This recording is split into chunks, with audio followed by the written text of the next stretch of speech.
morning, and welcome to a new episode of Moxham Trails. I survived the night, but not pleasantly. It turns out that the air mattress has a slow leak, and by about 12:30 I was sleeping in a valley. I woke up every hour or so just to readjust my position. It's manageable, but it's not comfortable, so I might have to dig through the old camping supplies and try to find another air mattress. Similar to the hot dogs last night, I'm going to continue to bare bones it when it comes to my meals. I've got a can of Starbucks coffee and some Pop-Tarts. Simple and easy, no dirty dishes, and will get me on my way.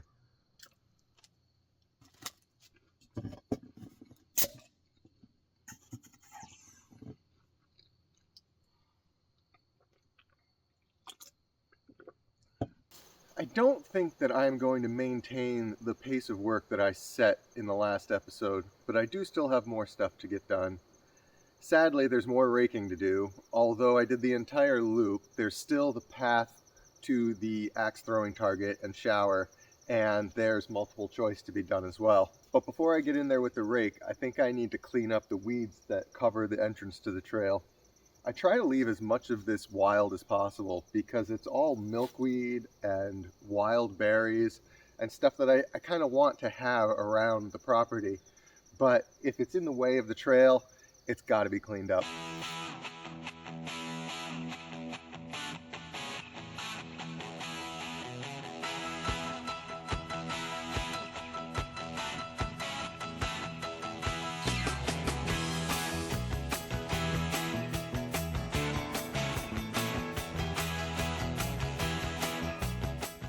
That's a little bit better. Eventually I'd like to put in a little bit of stone here or dirt to actually make the entire trail a path. But for now, just not having to bike through weeds will be nice.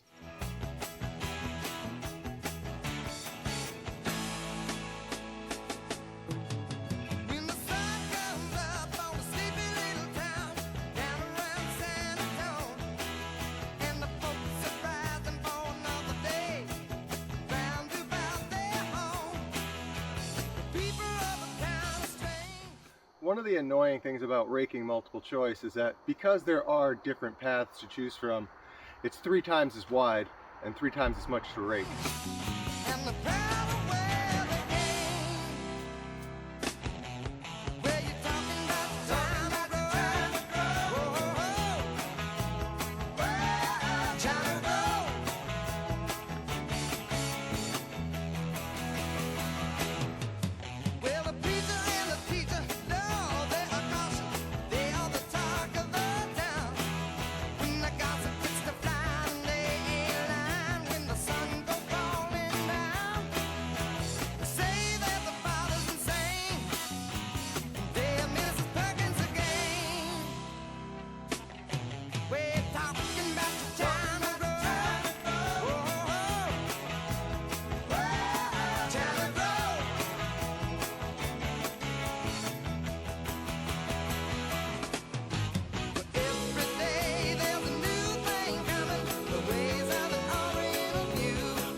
This is the last bit of trail that needs to be raked. This is the path leading to the axe throwing target right over here on the left, and around the corner to the right is the outdoor shower. I'll spare you the time lapse and just do a little before and after.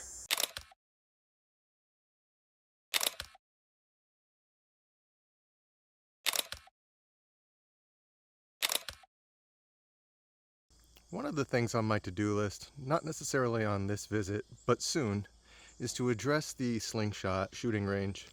This branch that the targets are hanging from buckled and broke over the winter, so now everything's scrunched up and hanging a little bit too low. I think what I'd like to do is hang a high tension cable between those birch trees and that tree to the left, and then hang everything from that. We'll still be able to shoot the slingshots from the same spot. I found my spare air mattress in the shelter supplies. Unfortunately, it doesn't have an internal pump like that one does, so I'm going to be pumping this one up by hand.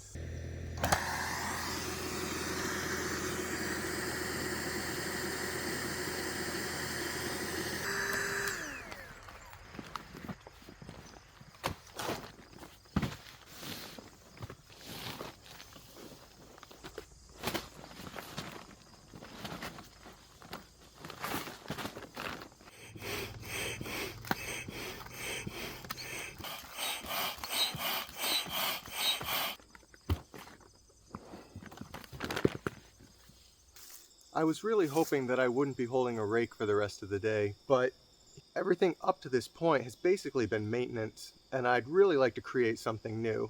Rather than starting from scratch, I should probably address some of these projects that are only half done. And the perfect example is this alternate route on Upchuck. The original trail is just over there. You can see it on the edge of the screen. And I'll probably still use that hill for the four-wheeler. But for the mountain bikes, I've mapped out this alternate trail, which is a transect across the hill rather than straight up it.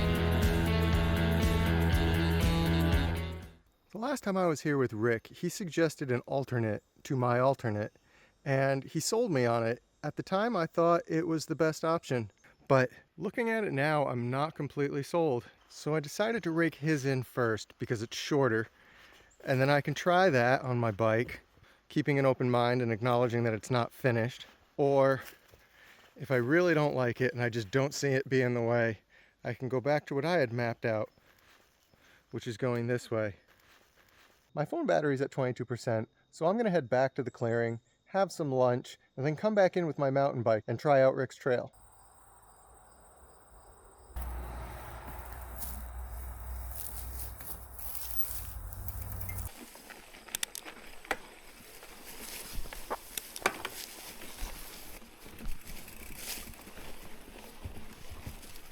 Here's where the alternate starts. I would normally go straight.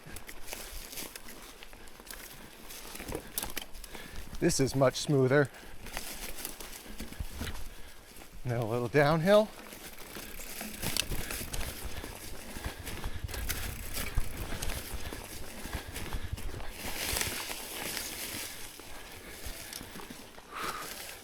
Now here's Rick's part.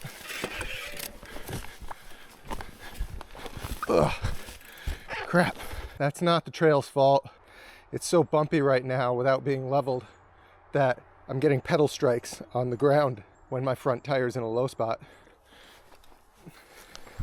Let's go back and try that again.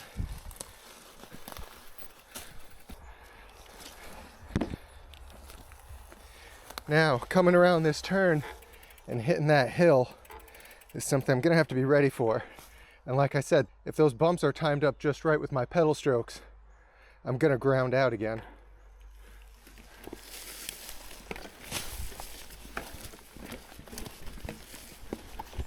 Yeah, right there.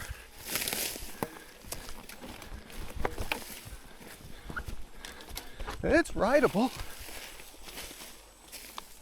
Whew. I had to hop off right there at the end. But made it a lot further than I did the first time. Okay, let's try that again. Nice and easy. We're not looking to fly up this. We want to conserve energy. I want to be able to do this multiple times in a row. So far, every time I go down B&B, I'm so exhausted from Upchuck that I want to ride it again, but I can't.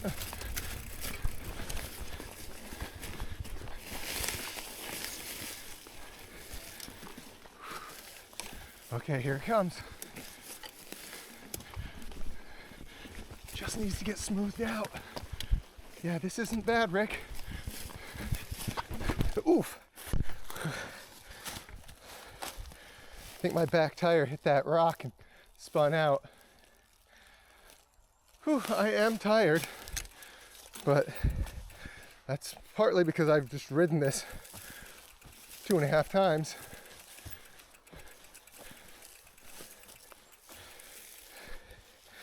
I think I like it enough to keep it. It definitely needs some leveling, but I'm gonna stick with it. Now, as long as I'm here, I might as well ride the loop.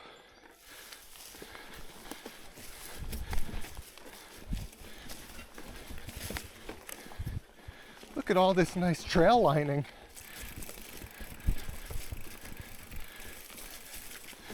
Now, right here is the location of my last alternate. I want to go that way, but it is far from ready. And this way is just too darn steep. I've made it, but it's not worth the energy you put into it. So I'm gonna walk it up through that section right now, knowing that as soon as that alternate's done, this is not gonna be the way I have to go. Okay, where's a good spot to get back on? This is good. Okay. So now I'm on the one that Theo and I raked in.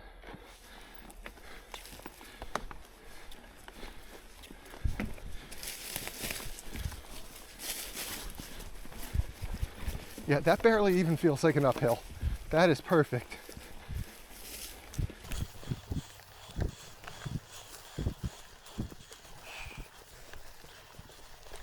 Coming up to the bridge.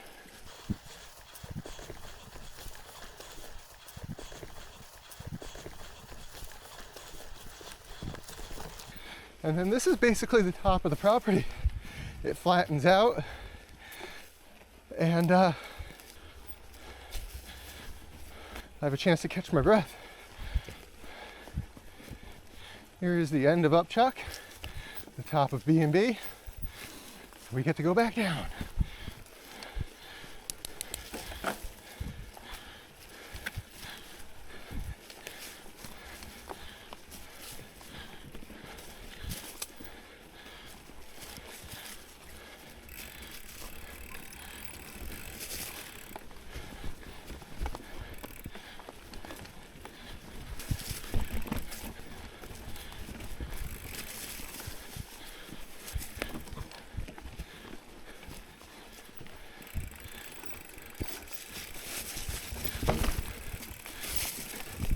Those turns definitely need berms.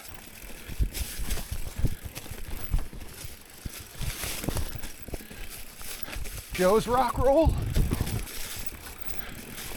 The only climb on B&B.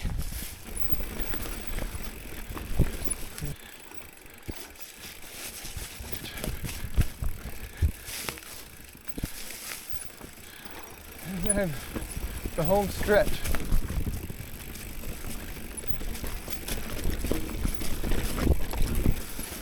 Whew, that was nice.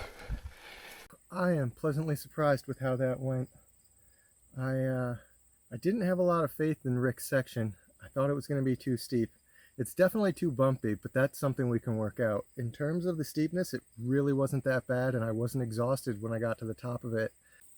It is almost 3 o'clock, and I think I'm pretty much done for today in terms of manual labor. Tenzing my wagon is still in the woods with all of the tools in it, so I do need to go back in and get that. And I might take a few swings at Rick's section of the trail to try and level out some of those bumps. But other than that, I'm just going in, getting my stuff, coming back out.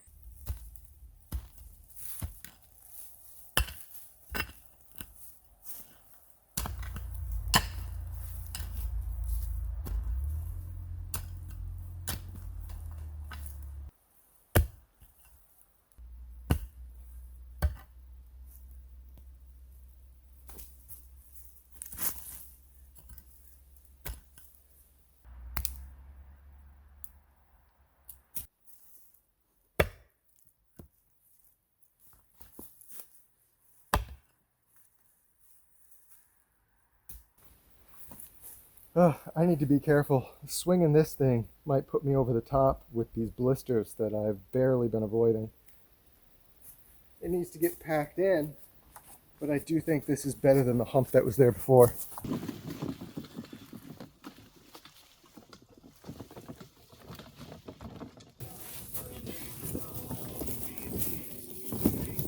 I'm pretty happy with what I accomplished today. Every time I thought I was done, I ended up going back in and doing more, so I think now is a good time to quit. I'm having a beer, I'm going to take a shower, start a fire, cook some dinner, and just relax and enjoy the nature. Welcome to the Moxham shower. Here we go.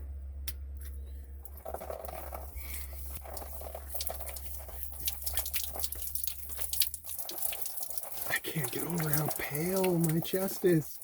Turn that off, hang it up.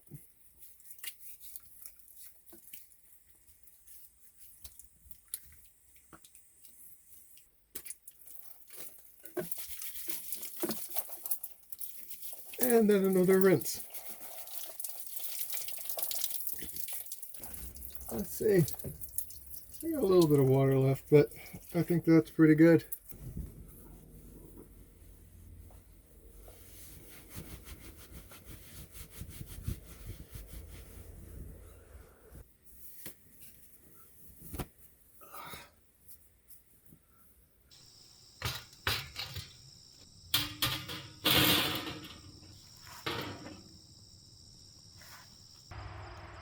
Okay, we've got boiling water.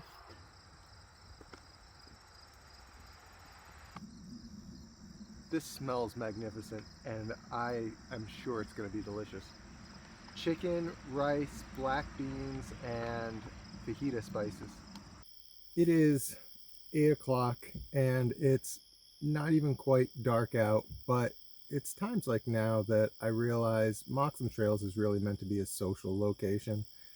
I've eaten my dinner, I brushed my teeth, and I really just feel like hanging out with some people. The fact that there's no one here to socialize with is kind of boring, and I think I'm just going to go to bed now. That's it for day 2 and this episode of Moxham Trails. I hope you all enjoyed watching, and I'll see you next time, which for me will be tomorrow. Bye.